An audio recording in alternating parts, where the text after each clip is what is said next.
خبروں کو شامل کرتے ہیں اور آگے بڑھتے ہیں، رخ کرتے ہیں مصطفیٰ آباد کا، جہاں پر امیر جماعت اسلامی سراج الحق کی نقیب آباد آمد۔ علماء مشائخ کانفرنس میں شرکت۔ نقیب آباد آمد کے موقع پر سجادگان نقیب آباد شریف نے شاندار استقبال کیا، پھولوں کی پتیاں نچھاور کی گئیں۔ علماء مشائخ کانفرنس سے اظہار خیال بھی کیا گیا۔ والصلاۃ والسلام علی رسولہ الکریم۔ آج ہم قصور میں ایک ایسے مرکز میں کھڑے ہیں جہاں بزرگوں نے طویل عرصے تک مخلوق خدا کو خالق کے ساتھ جوڑنے کی کوشش کی ہے، لاکھوں لوگوں کی تربیت کی ہے، ہزارہاں غیر مسلموں نے ان کے ہاتھ پر بیعت کی ہے اور اسلام قبول کی ہے، اور آج ان کی اولاد، ان کے وارثین اور ان کے جانشین جناب نقیب الرحمان شاہ صاحب اور جناب اسد اللہ شاہ صاحب نے اسی نقش و قدم پر چل کر مخلوق خدا کی اصلاح، مخلوق خدا کی خدمت اور مخلوق کے درمیان محبت کو عام کرنے کا بیڑا اٹھایا ہے۔ ہم اس عظیم خدمات پر ان دونوں محترم بھائیوں کو مبارکباد پیش کرتے ہیں۔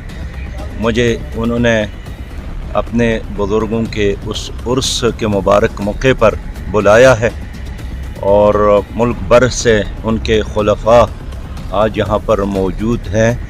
ان سے ملاقاتیں ہو گئی ہیں، جس میں پاکستان کے لوگ ہیں، کشمیر کے لوگ ہیں، برطانیہ کے لوگ ہیں، اور بہت ساری دنیا بھر کے لوگ یہاں پر جمع ہیں۔ 14 لاکھ سے زیادہ لوگ اس علمی اور روحانی درگاہ سے وابستہ ہے۔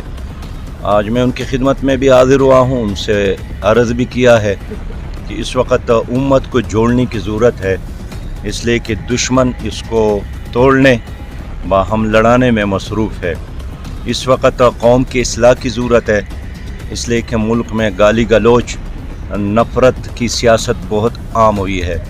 کوئی تو ہو جو نفرت اور تعصبات کی بجائے محبتوں کی بات کرے، اور اس وقت جو ملک معاشی مسائل سے دوچار ہے، بے روزگاری اور مہنگائی سے دوچار ہے، اس کا علاج صرف اور صرف نبی مہربان صلی اللہ علیہ وسلم کے ساتھ محبت اور ان کی شریعت ہے۔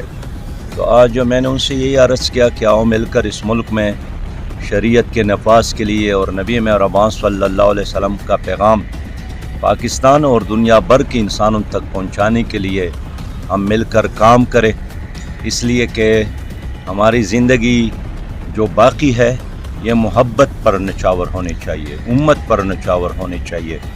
اور اللہ کا شکر ہے کہ انہوں نے مجھے تسلی دی کہ ان کے بزرگ بھی یہی مشن لے کر دنیا میں کام کرتے رہے اور پھر رحلت کر گئے، اور ان کی زندگی کا مقصد بھی پاکستان کو اسلام کا گہوارہ، خوشحالی کا، محبتوں کا گہوارہ بنانا ہے، اور امت کو ہر حالت میں ایک رکھنا ہے۔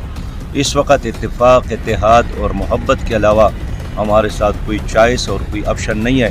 بار دیگر میں حضرت پیر خواجہ اسد اللہ شاہ صاحب کا اور ان کے بڑے بزرگ بھائی جناب نقیب الرحمان شاہ صاحب کا شکریہ ادا کرتا ہوں۔ انشاءاللہ محبتوں کا یہ سلسلہ، یہ کاروان، یہ تعلق یہ جاری رہے گا۔